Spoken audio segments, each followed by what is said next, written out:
Assalamualaikum warahmatullahi wabarakatuh. Selamat datang kembali di channel Cerita Widi bersama saya, Rina Widi. Kubangunkan Hafiza. Tidak biasanya dia sepulas ini dalam tidurnya. Fiza sayang, bangun yuk. Sudah siang loh nak. Ku elus kepalanya. Nampak si kecil Fiza langsung membuka matanya. Kemudian ia tersenyum. Iya bu. Fiza masih saja tersenyum. Kenapa Fiza? Kok bangun tidur senyum-senyum begitu? Tanyaku heran. Fiza tadi mimpi indah sekali bu. Jawabnya masih mempertahankan senyumnya. Wah, memangnya Fiza mimpi apa tadi? Tanyaku. Fiza mimpi ketemu ayah. Kita kumpul sama ayah. Ayah pulang bu. Ayah pulang bawain Fiza mainan yang banyak. Makanan yang enak buat Fiza. Mas Dani sama ibu. Jawabnya girang. Sepertinya memang Hafiza sedang merindukan sosok ayah di hidupnya. Aku diam sejenak. Sakit, memang sakit. Terasa sangat sesak dada ini mendengar anakku bercerita tentang mimpinya. Bu, nanti kalau ayah pulang kerja, kita jalan-jalan ya bu. Si kecil Fiza menggoyang-goyangkan badanku yang masih mematung. Iya sayang. Sekarang Fiza mandi dulu ya. Habis itu sarapan dan berangkat ke sekolah. Nanti Fiza ngomong sama ayah kalau pulang ke rumah. Fiza anak pintar, selalu nurut sama ibu di rumah. Ucapnya bersemangat. Ya Allah, apa yang harus aku katakan padanya? Kapan aku terus membohongi Fiza dan memberikan harapan kepada anakku? 15 menit berjalan kaki dari rumah ke sekolah. Semua ibu wali siswa sudah berkumpul di depan sekolah dengan anak-anaknya, terutama 3 guru yang sedang memimpin barisan. Kupercepat langkahku dengan segera. Ada apa ini ya bu? Tanyaku kebingungan, karena keberangkatanku mengantar Fiza yang selalu terlambat. Oh iya Bu Ratih, kami semua akan ke rumah Andi. Jawab Ibu Rusti, kepala sekolah TK. Bukannya Andi itu anak Ibu Reni? Pikirku. Ibu Reni baru saja dikabarkan meninggal dunia karena dibunuh. Sambung bu guru yang lainnya. Memang aku tidak melihat Ibu Reni di sini. Ibu Reni yang tiada hari menghina aku dan selalu memandangku sinis. Hari ini Ibu Reni meninggal dunia karena dibunuh. Siapa yang tega membunuhnya? Astagfirullah. Innalillahi wa inna ilaihi rajiun. Saya juga mau ikut. Aku langsung menggendong Fiza anakku dan ikut dengan rombongan guru beserta wali siswa semuanya. Kenapa Ibu Reni dibunuh? Siapa yang tega membunuhnya? Banyak ibu mempertanyakan hal yang sama di tengah perjalanan menuju rumah Andi. Setelah berjalan dengan jarak yang menjauh, ibu guru yang memimpin berhenti di depan rumah yang menurutku ini sangat bagus. Rumah yang terbilang mewah jika di desa seperti ini. Di sana ada 1 mobil berwarna putih dan terparkir dan 3 sepeda roda, motor. Terlihat banyak sekali bendera kuning yang terpasang di sepanjang jalan, mulai dari jalan yang dilintasi hingga ke rumahnya. Sampai banyak sekali ibu-ibu yang melayat berdatangan di sana. Kami masuk ke dalam. Terlihat Andi sedang menangis di pangkuan neneknya. Andi terus saja memanggil-manggil ibunya yang sudah terbujur kaku dengan wajah pucat pasi. Kasihan sekali Andi. Di sini banyak sekali orang yang menceritakan tentang kejadian terbunuhnya Ibu Reni. Banyak juga sekelumpulan orang yang sedang menceritakan keburukan Ibu Reni di masa hidupnya dengan sedikit berbisik. Ibu Reni dibunuh suaminya. Itu yang kudengar dari mulut pelayat. Dibunuh oleh suaminya sendiri dan dikabarkan suaminya akan diamankan polisi hari ini. Astagfirullah. Mas Yadi, ternyata benar. Yang kulihat itu adalah Mas Yadi. Kulihat Mas Yadi sedang bersama 3 polisi. Kedua tangannya diborgol. Ada apa ini? Apa maksudnya? Kenapa kamu? Tanya aku kebingungan. Kali ini aku melihat Mas Yadi dengan wajah seperti yang umumnya. Tak kulihat Mas Yadi seperti yang aku temui waktu itu.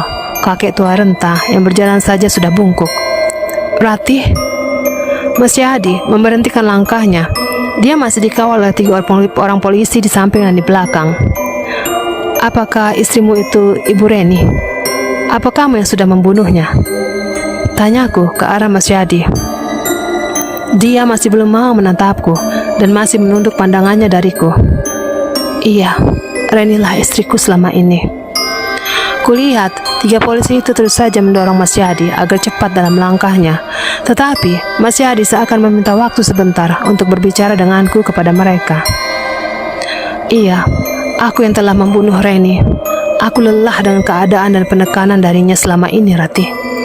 Aku diperlakukan seperti robot yang harus mau ketika disuruhnya. Aku tidak mau menjadi tumbal kesekian kalinya. Daripada aku yang mati, lebih baik kubunuh Reni terlebih dahulu. Ternyata, setelah aku membunuhnya, wajahku normal kembali. Hanya saja, aku akan masuk sel dalam waktu yang lama. Ratih, aku ingin meminta maaf sekali lagi kepadamu. Aku berharap setelah aku keluar dari sel, kamu bisa menerima aku lagi menjadi suamimu. Ucapnya tanpa merasa bersalah. Mas Yadi memintaku untuk kembali. Diriku ingin sekali tertawa ketika mendengar permintaannya. Ia pun berlalu dengan digiring polisi sebelum aku jawab satupun kalimat apapun kepadanya. Au! Terdengar suara teriakan dari dalam rumah. Karena terkejut, hampir semua pelayat yang berada di luar berdatangan menuju suara itu dan masuk ke dalam rumah. Semua terkejut melihat jenazah Ibu Reni yang tiba-tiba berubah menghitam dan menua. Wajahnya keriput, kulitnya berubah seperti kulit yang sudah tidak memiliki daging di dalamnya. Hanya ada otot-otot yang terlihat sangat jelas. Saya saksinya, saat dimandikan tadi, wajah dan badannya belum seperti ini. Tapi ketika selesai dimandikan, jenazah Ibu Reni berubah. Seorang saksi membuka suara dan berusaha menjelaskan. Iya, saya juga sempat melihat.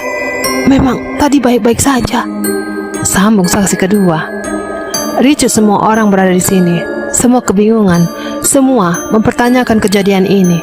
Aneh tapi nyata adanya. Sejak kejadian meninggalnya Ibu Reni, hal tersebut menjadi topik perbincangan hangat warga sekitar.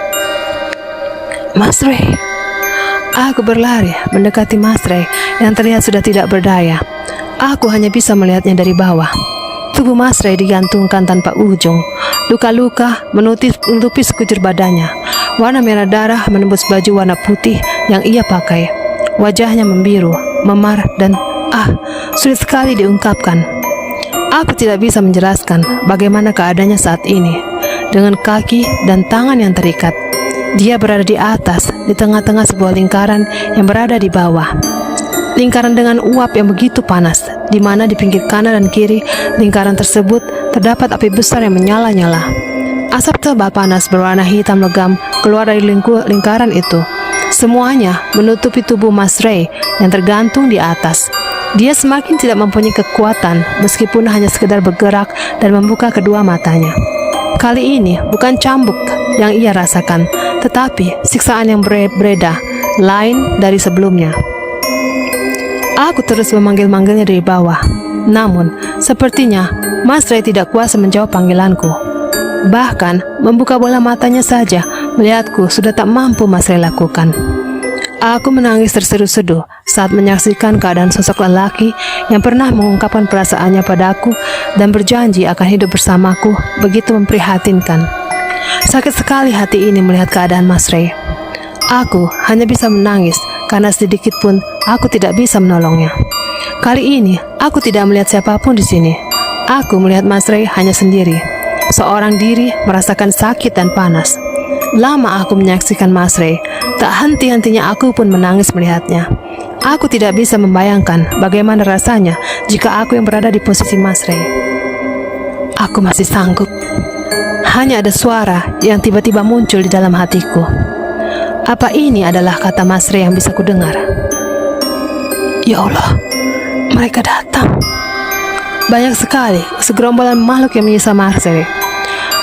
Makhluk-makhluk yang sama, badannya hitam tinggi dan besar. Mereka sangat menyeramkan dan menakutkan.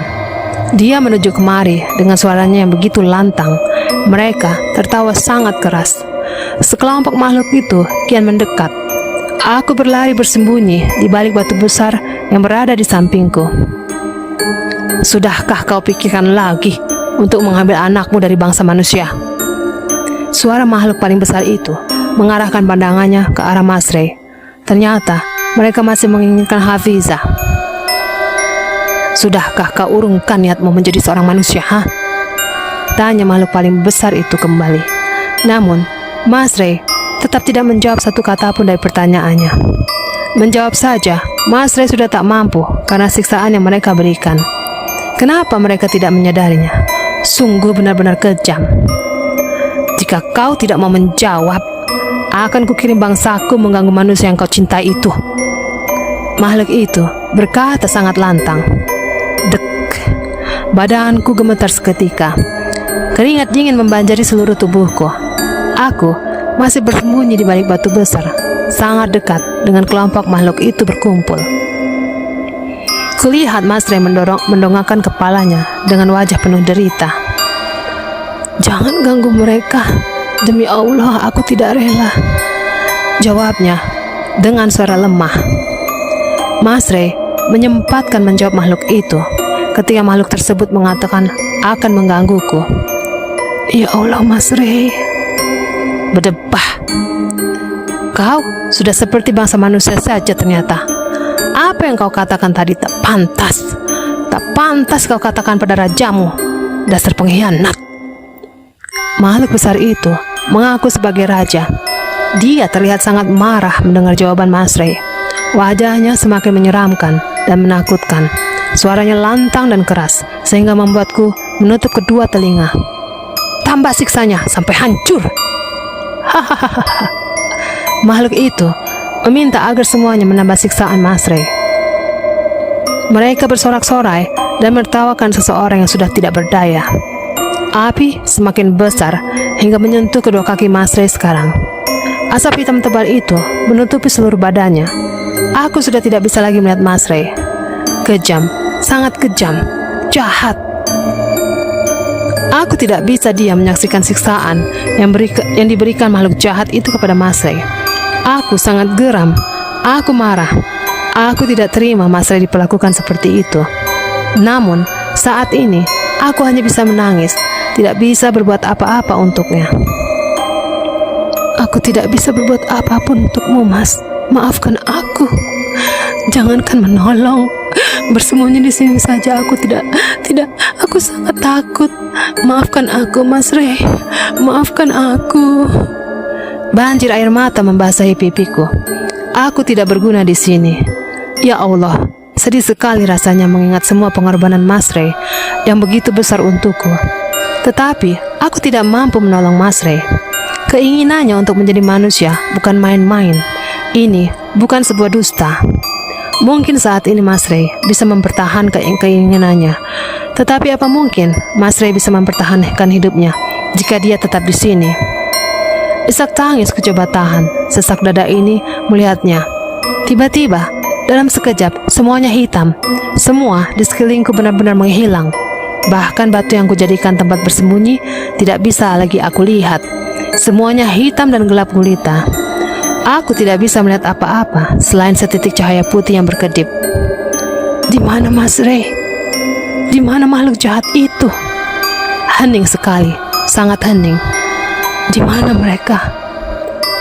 Astagfirullah, astagfirullah, astagfirullah.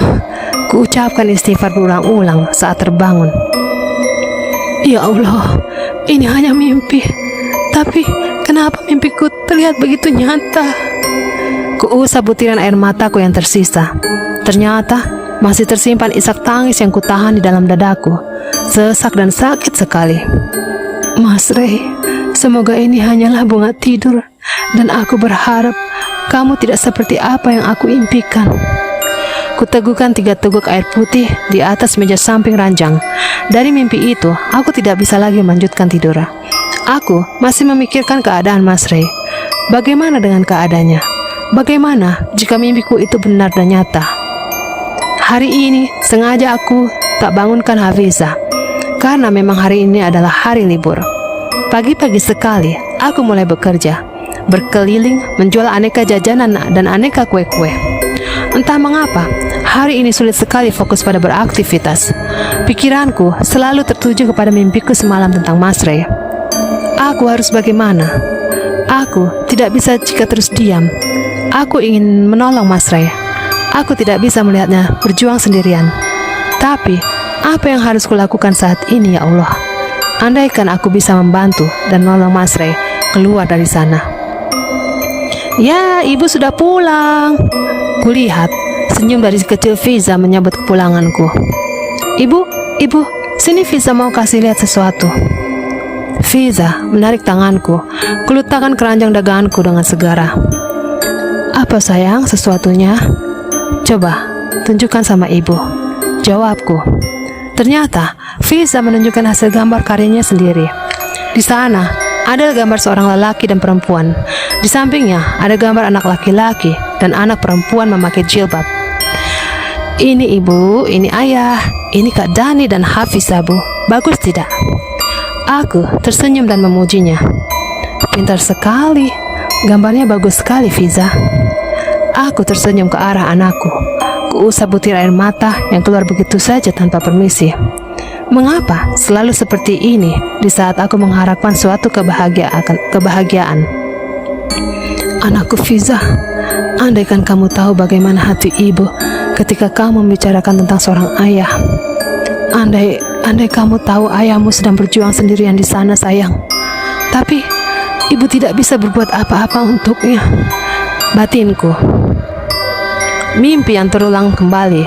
Mimpi yang berakhir dengan hilangnya Mas Ray dan hilangnya makhluk jahat itu. Aku hanya melihat hitam dan gelap sesudahnya. Aku akan sholat. Waktu itu menunjukkan pukul 3 pagi. Aku beranjak untuk mengambil air wudhu dan melaksanakan sholat malam untuk menenangkan hati, jiwa, dan pikiran.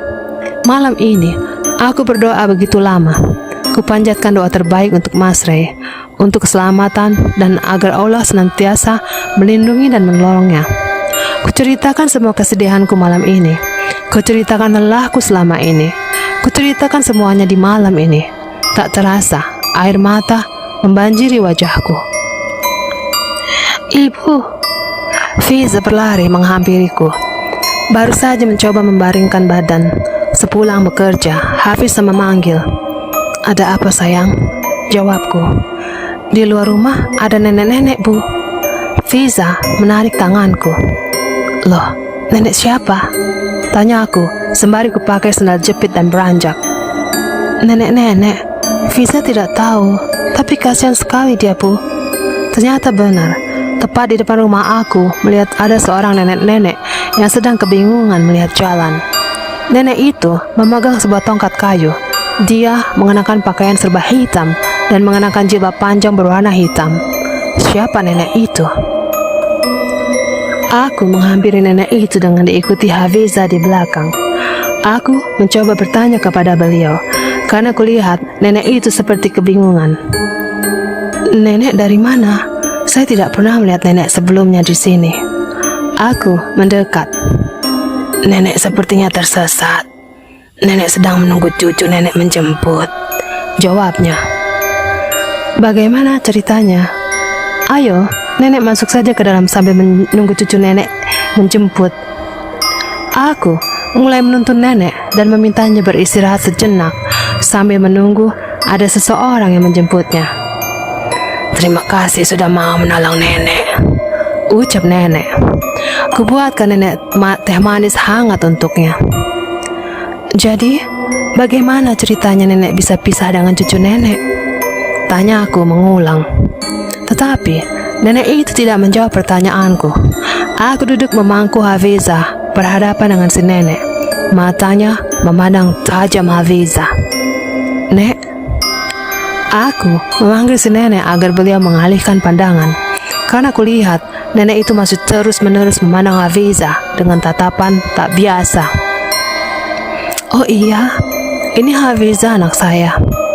Kedua kalinya, aku mencoba mengalihkan pandangan nenek dengan mengenalkan Hafizah. Cantik sekali, jawab nenek itu sembari meneguk teh manis yang kubuatkan untuknya. Apakah nenek lapar? Saya ambilkan makanan di dalam ya. Tidak, terima kasih. Nenek tidak lapar. Ini sudah lebih dari cukup, jawabnya. Bu, Hafizah main di kamar ya. Mungkin Hafizah bosan. Dia turun dari pangkuanku dan beranjak menuju kamar. Iya sayang, aku masih berbincang-bincang dengan nenek di ruang tamu. Kamu anak yang baik, ramah dan sopan. Terima kasih ya, kamu sudah mau menolong nenek. Lagi-lagi, nenek itu mengucapkan terima kasih padaku. Menolong itu kan suatu kewajiban. Nenek jangan terlalu memuji begitu ya. Senyumku.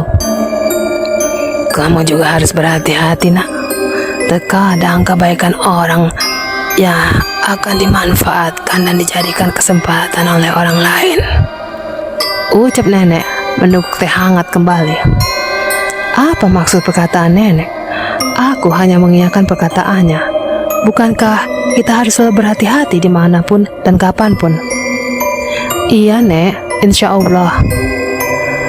Kamu juga wanita soleha, ucap nenek masih saja memuji. Saat itu juga aku mengingat semua dosa-dosa yang pernah aku lakukan. Aku tidak pantas dikatakan wanita soleha. Aku merasa jauh dari kata itu, dan akulah fakir ilmu dan si pendosa yang berlumur dosa. Tidak seperti yang nenek pikirkan, jawabku sembari tersenyum ke arahnya. Apakah kamu tahu, tidak ada manusia yang sempurna di dunia ini. Semua punya kesalahan dan dosa. Bahkan kesalahan di masa lalu sekalipun yang terus menghantui. Itu adalah hal yang wajar. Hanya saja yang membedakan di akhirnya adalah dia yang tidak mampu dan tidak mau berusaha berubah, atau dia yang mampu dan berusaha untuk berubah menjadi seseorang yang lebih baik dari sebelumnya.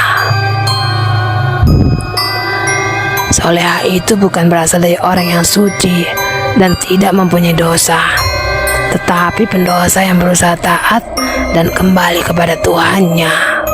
Jelasnya. Iya nek, insya Allah semoga saya bisa berubah menjadi seseorang yang lebih baik lagi dari sebelumnya. Amin. Jangan pernah tinggalkan sholat wajibmu. Berpuasalah semampumu. Perbanyaklah sholat sunnah dan apapun yang disunahkan oleh nabimu. Jangan tinggalkan sholat duha dan sholat malam. Nenek menasehatiku dan segera melanjutkan perkataannya kembali. Jika kamu menginginkan kemudahan dan kelancaran rezeki, lakukanlah. Dan jika kamu menginginkan sesuatu yang lain di salat malammu, mintalah. Lamakan sujud dalam doamu. Setelah itu, percayalah, Tuhanmu akan menolong hamba yang meminta kepadanya. Tugas kita hanya bersabar, menunggu apa yang kita inginkan tercapai. Aku tidak tahu apa maksud dari perkataan nenek, seolah dia mengetahui semua tentangku. Atau mungkin nenek itu hanya menduga-duga saja, karena semua manusia memang punya masalah dan keinginan di hidupnya. Sudah, jangan terlalu pikirkan kata-kata nenek. Fokuslah pada tujuan dan niatmu nak. Aku semakin tidak mengerti dengan apa yang dikatakan nenek itu padaku. Nenek punya sesuatu untukmu. Semoga bermanfaat. Nenek mengeluarkan sesuatu dari saku baju yang tertutup jilbab panjang hitamnya. Nenek itu mendekat dan membuka tanganku sembari memberikan sesuatu yang berbungkus kantong kresek hitam.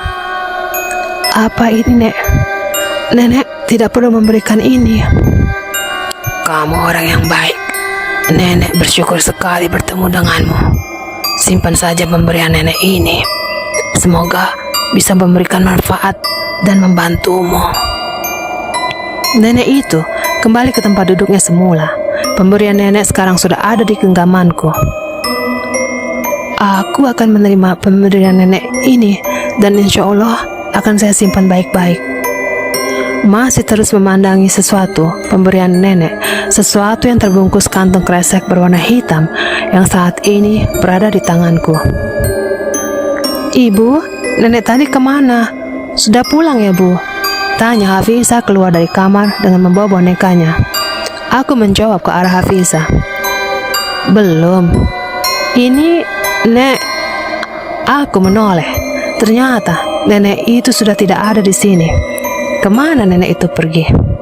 Ya Allah, siapa sebenarnya nenek tadi? Assalamualaikum.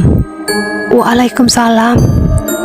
Ya, nenek sama kakek pulang. Bawa apa ini? Wah, terlihat Fiza sangat senang melihat kepulangan nenek dan kakeknya. Sudahlah, berpikir positif saja. Mungkin nenek tadi sudah pulang dan lupa berpamitan denganku. Wah, Hafiza dari tadi nunggu nenek sama kakek ya ternyata. Ku hampiri ibu dan bapak. Ku ambil keranjang yang dibawa mereka. Kami memang menanam berbagai macam sayuran di kebun, mulai dari sawi, kangkung, bayam, kacang, pepaya, dan daun singkong, tomat, dan buah-buahan. Hafiza sibuk memilih buah jeruk yang dibawa oleh neneknya.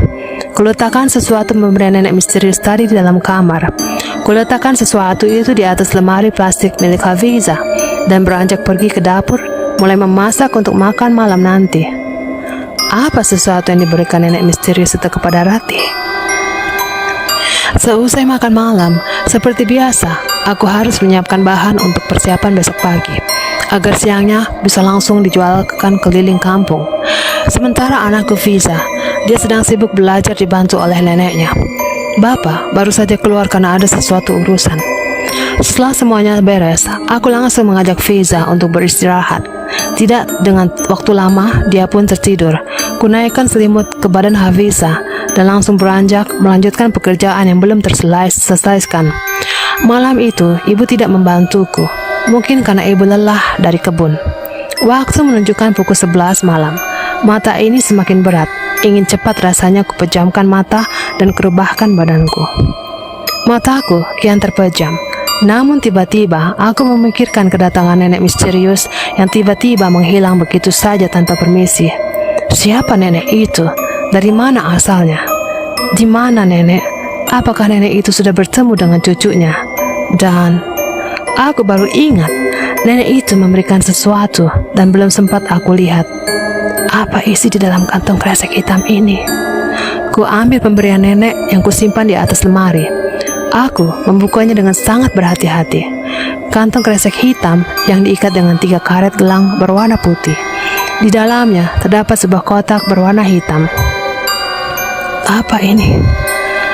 Kuat sekali perekat kotak. Pisau dan gunting sudah kusiapkan untuk membuka, melihat apa isi dalam kotak. Dan ternyata sebuah Al-Quran kecil. Isinya sebuah Al-Quran berukuran sangat kecil. Sampul Al-Quran ini berwarna hitam legam yang polos, namun di dalamnya sangat menakjubkan. Setiap huruf-hurufnya di dalamnya berwarna kuning keemasan. Tulisannya timbul dengan pernik-pernik emas. Bukan hanya itu, setiap lembarnya mengeluarkan sinar kuning yang terang dari halaman ke satu halaman berikutnya. Masya Allah, kenapa nenek itu memberikan barang berharga ini padaku? Masih terus kupandang Al-Quran indah yang berada di dalam genggamanku. Jujur saja, aku sangatlah senang mendapatkannya dari nenek yang belum aku ketahui namanya dan dari mana asalnya. Sebuah Al-Quran yang menakjubkan ini berada di tangan kananku. Kuletakkan Al-Quran yang kugenggam di atas bantal tepat di atas Hafiza tertidur. Lalu, aku baringkan badanku dan bersiap untuk tidur. Selepas terbangun, seperti biasa, ku ambil air wudhu dan bersiap untuk melaksanakan sholat tahajud. Lama dalam sujudku, lama dalam doaku. Ku panjatkan satu nama di dalamnya, yaitu sebuah nama yang sedang berada di pikiranku saat ini, Masreh. Dengan bercucuran air mata, aku terus berdoa untuknya.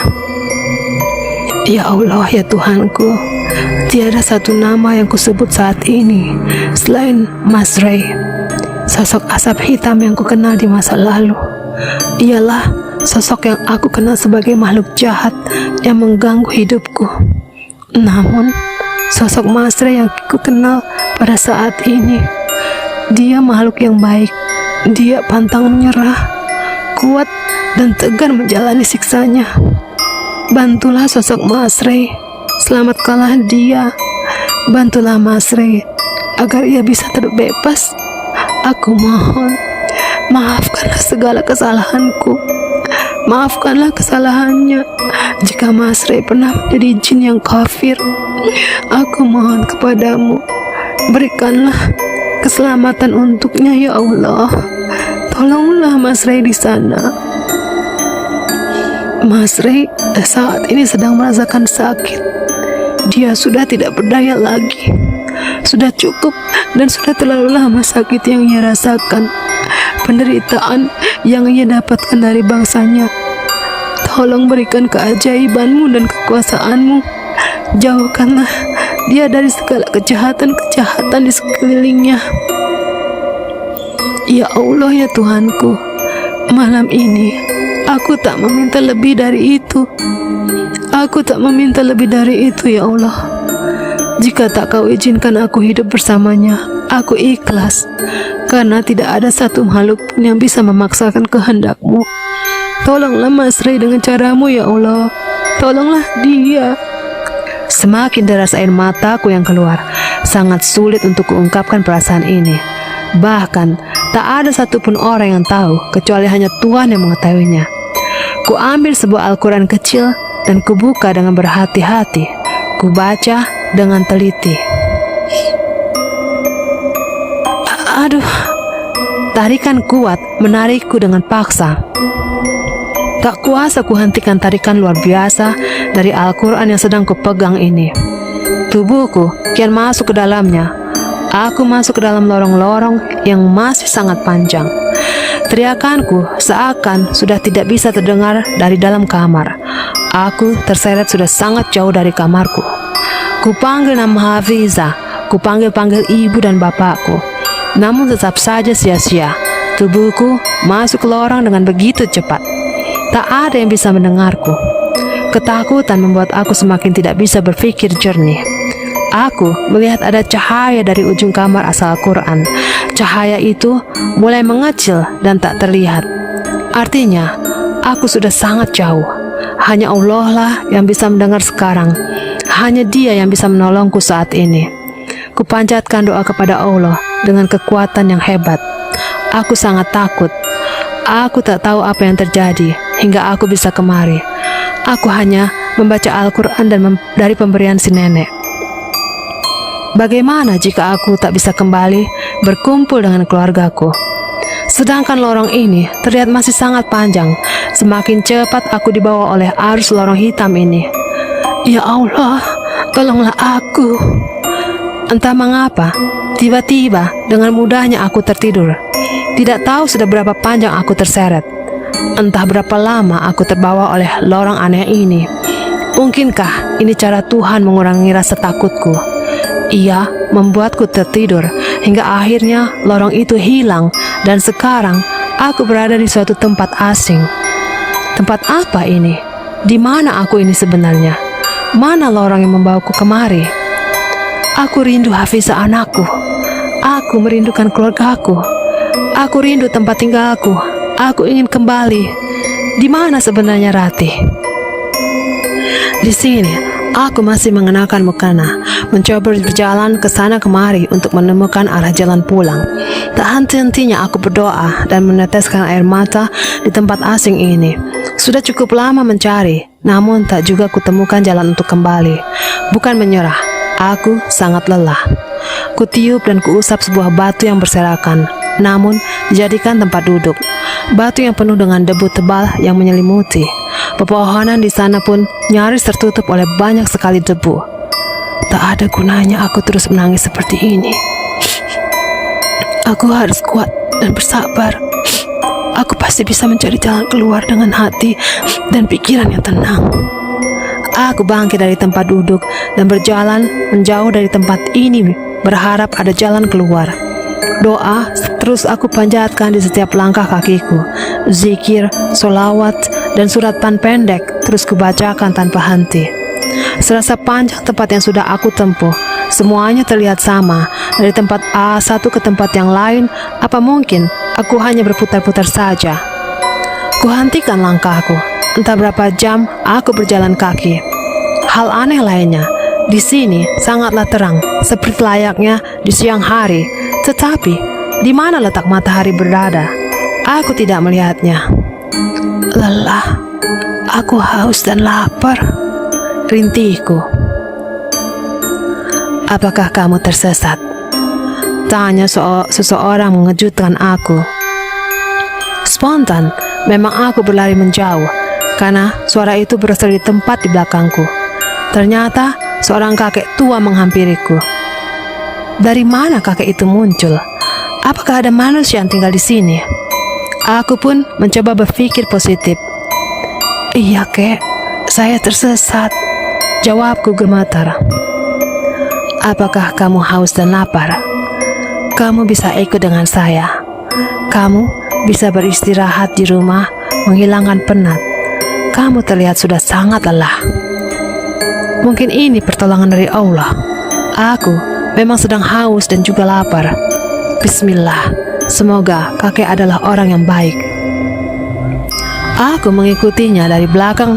Aneh sekali, tempat ini seperti desa terpencil, namun padat akan penduduk.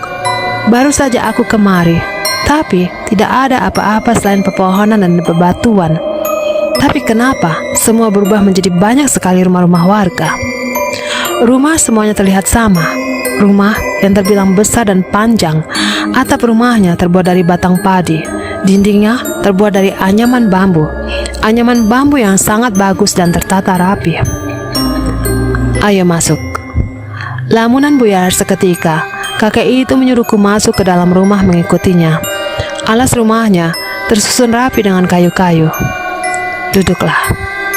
Kakek mempersilakanku duduk. Aku duduk di sebuah kursi di antara banyak kursi yang lain. Baru sekali ini aku melihat kursi yang dibuat begitu unik. Makan dan minumlah. Habiskan dalam waktu 15 menit. Kakek itu menyuruhku untuk bersegera. Aneh sekali. Kenapa harus dengan waktu 15 menit?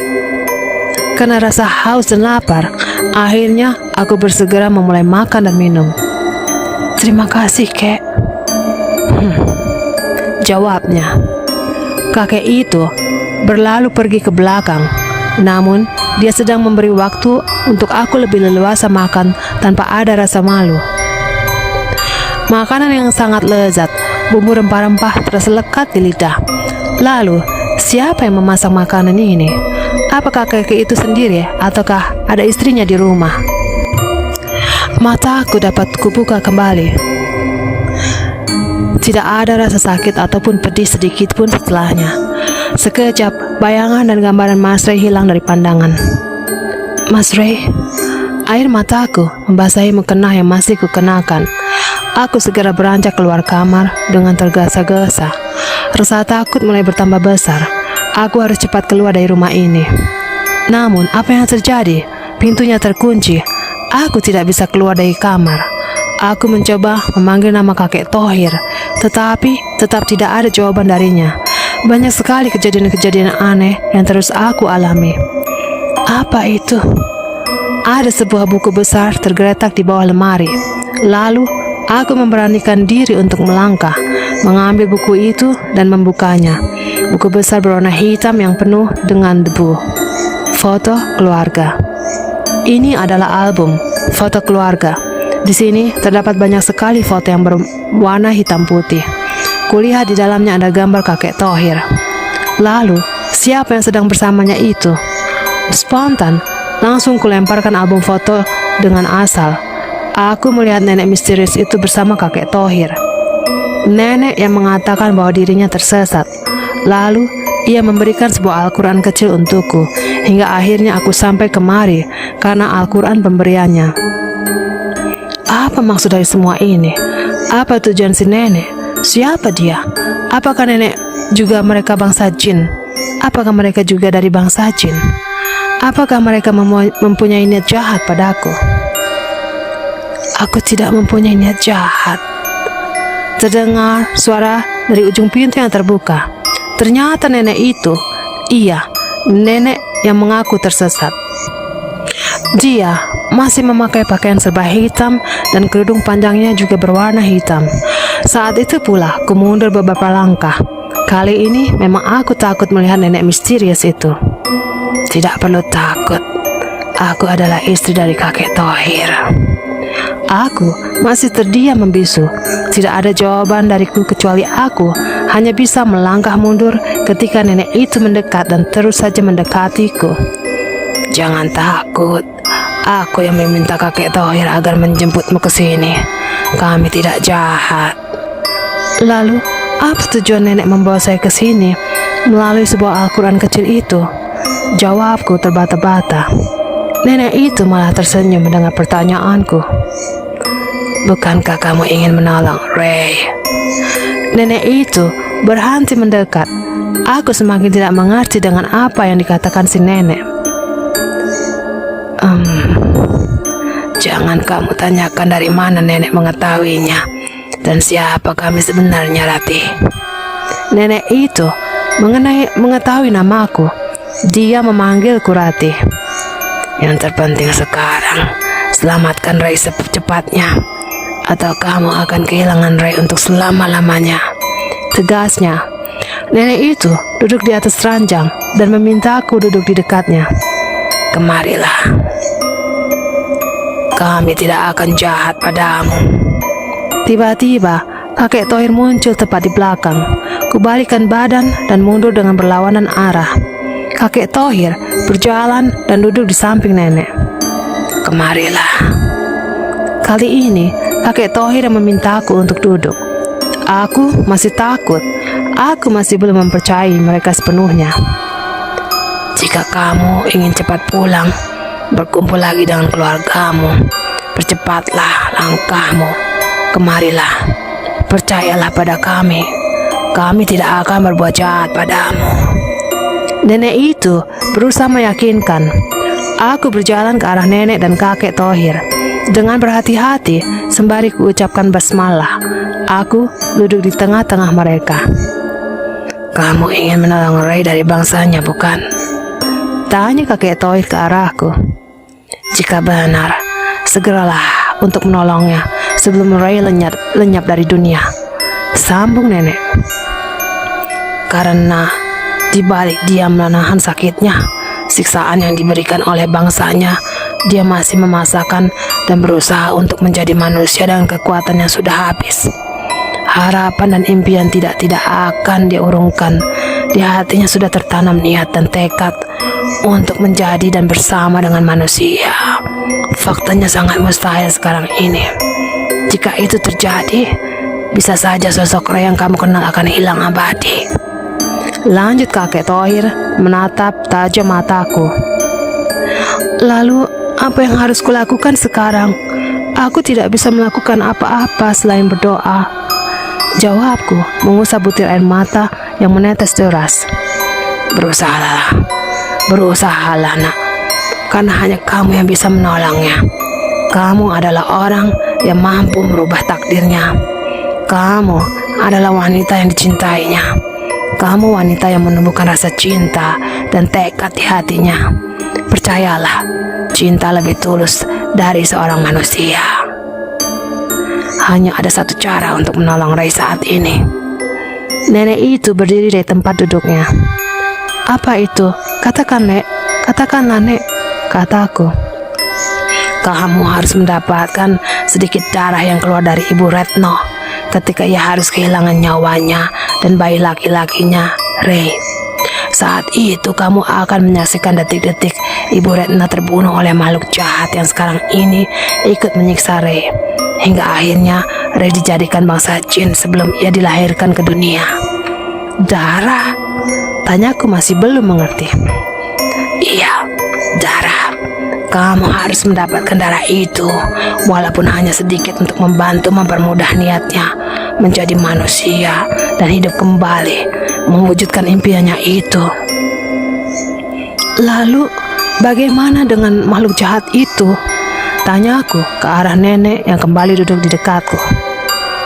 Bukankah telah aku berikan sebuah Al-Quran kecil untukmu? Bacalah Al-Quran yang aku berikan padamu. Bacakanlah. Percayakan semuanya akan baik-baik saja. Di mana Al-Quran kecil itu? Bukankah aku telah masuk ke dalamnya sampai sejauh ini? Ternyata Al-Quran pemberian nenek itu berada di saku baju gamisku. Mengapa aku baru menyadarinya? Jika warna hitam dan gelap di sekeliling dan pandanganmu, buka dan bacalah, maka Al-Quran itu akan mengeluarkan cahaya hingga kamu mudah dalam membacanya.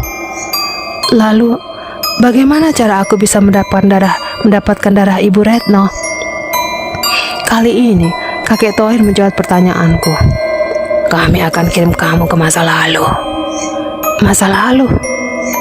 Masa di mana detik Ibu Retno harus diambil nyawanya secara paksa oleh bangsa jin pesugihan dalam keadaan hamil besar. Jawab nenek itu dengan nada sedikit lantang. Jika kamu bersedia, akan kami kirim ke masa lalu besok pagi. Mereka tidak akan melihatmu di sana. Hanya kamu saja yang bisa melihat kehidupan di masa itu. Lanjut kakek. Tanpa pikir panjang, aku langsung mengiyakan apa yang telah dijelaskan dan dikatakan mereka. Iya, aku bersedia. Tidurlah dahulu. Kamu memerlukan istirahat untuk persiapan besok. Nenek dan kakek Thohir berdiri dari tempat duduk dan berlalu pergi. Setelah itu, rasa takutku sedikit mulai berkurang. Hatiku mulai tenang. Mungkin aku merasa aneh karena ini memang bukan duniaku, dan mereka pun memang bukanlah manusia sepertiku. Aku harus segera tidur dan mempersiapkan diri untuk hari esok. Dan cerita pun bersambung.